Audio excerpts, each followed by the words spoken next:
Oh, hey everybody, welcome back to TechOdyssey. Don't mind me just using my Apple cloth to clean my Microsoft Surface Duo 2 again, making sure it's nice and shiny for this video. So, anyway, jokes aside, I was watching the end of year awards from MKBHD, if you could call it that. Probably more like the Samsung Awards, most likely the Samsung S21 Ultra Award. But I have a point of contention because I have my handy dandy Surface Duo 2 here, and when I watched the video, he calls it the worst phone of 2021, and also the bust, the biggest bust, the most disappointing phone of 2021. And I really have a hard time getting behind that. A lot of the criticism that was there comes from somebody who doesn't really value this phone and said that he wouldn't wish this phone on anybody that he liked. So I feel like that's very insulting to people that actually care about this phone, but I feel like it's really a poor assessment because there are a lot of things about this phone that you could say this year. You could say it's the most misunderstood phone of the year. You could say it's the most improved phone of the year. And he actually said that it was worse than last year's.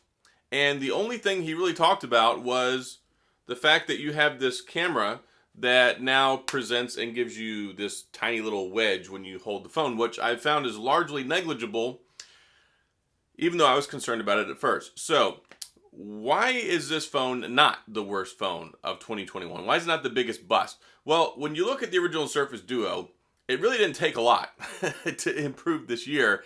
So many problems with the original one, but we got the cameras we wanted. We want better cameras. We got them. We got a 90 hertz refresh rate instead of a 60. We got a larger screen. We got the actual kind of display screen here on the side because of the curved panels on the inside now. We got a reinforced area around the charging port so it's less likely to snap. We got a Snapdragon 888. We got 5G. We got an improved front-facing selfie camera on the inside, so now you have cameras on the inside and on the outside.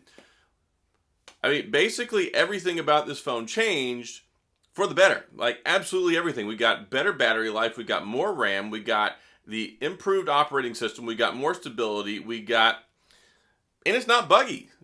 So when you look at it, and also he used an illustration showing a buggy screen. Here's the thing with MKBHD's evaluation of this phone.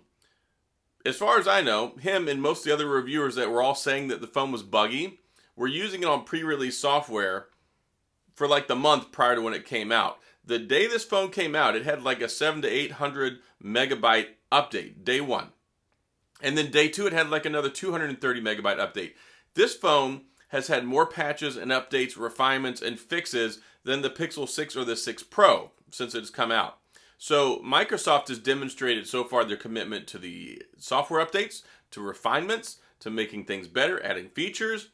I think the only thing people can really say is worse on this phone this year, or is not an improvement, is the camera bump on the back, because it makes it where you can't close the phone, you can't wrap it around and make it flush. So, and I think that's mostly okay. And as I've used it, I actually tested it out. I did a separate review on the cameras to talk about them to show they're actually pretty good.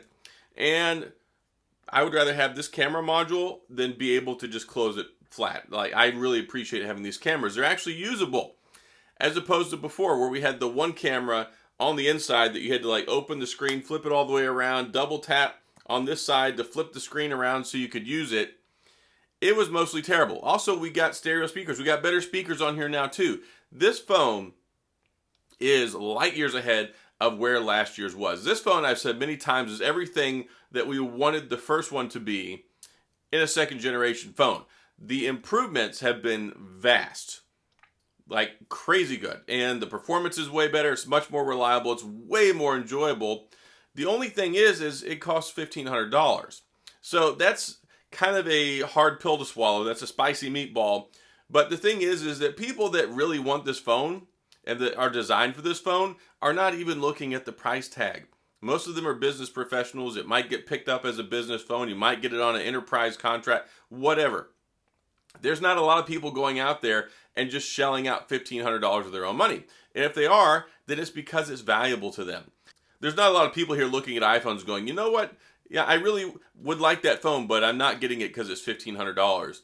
The people that want this phone want it, and they recognize the value, they recognize the benefits, they recognize the productivity features and the skill set and the ability to use two different independent displays at once.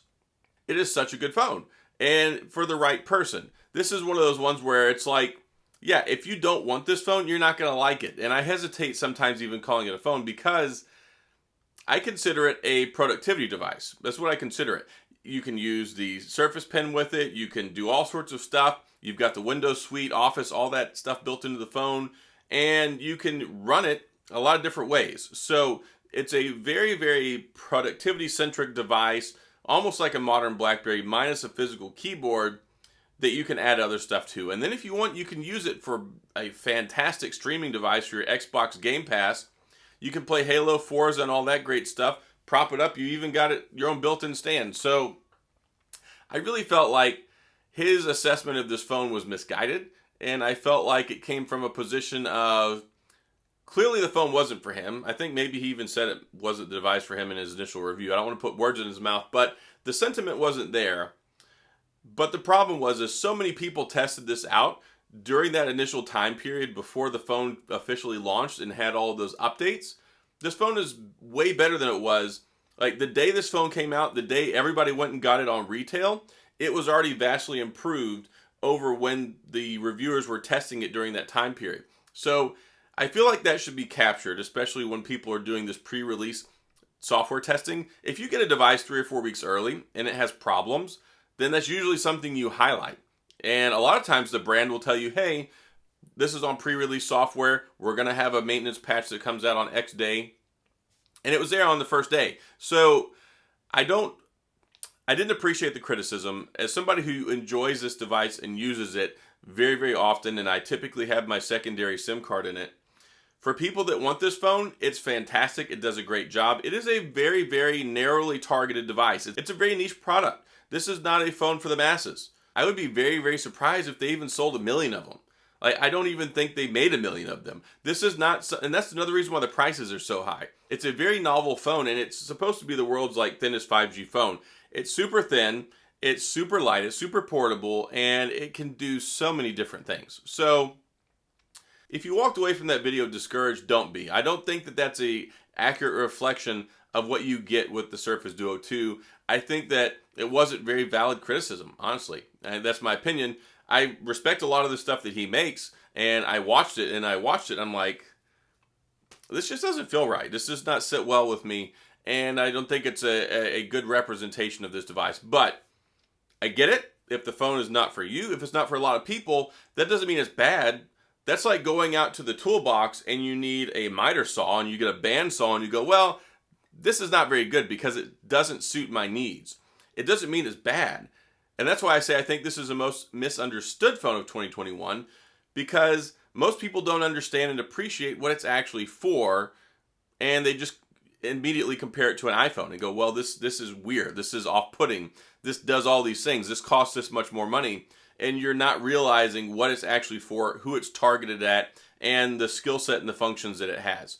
It's not a traditional phone. You can't sit there and compare it to a regular phone just because it's not for you, or you don't understand it, or you don't see the application in your life. Doesn't mean that it's bad. And to try and say that it's worse than last year's Surface Duo came off as completely like, did you even use last year's phone? Because this one is light years better. Anyway, I don't want to criticize the guy. He makes some great videos. He does some great work. I just have a point of contention with him calling this the worst phone, the biggest flop of the year. I think that it's probably doing about what Microsoft expected. I don't think Microsoft really expects to sell a lot of these. But there are people out there who appreciate the form factor. There are people out there who appreciate the device. They went out and bought it and are really enjoying the phone. I don't really know anyone who's bought one of these that doesn't enjoy it, because they know that they want the phone before they buy it, and they realize, hey, this is a special little tool that's going to help me out in my life. It's not an iPhone, it's not a Samsung, it's not a Galaxy Fold or whatever. So I think it's a great phone. I really enjoy mine. I think this could be one of the most improved phones of 2021. Definitely the most misunderstood phone of 2021. I don't know, what do you think? Do you think that there's any valid criticism there? Do you think that calling this the worst phone, the most disappointing phone, the biggest flop, that you wouldn't wish on anybody you care about. You think that's an accurate assessment of this? I don't know.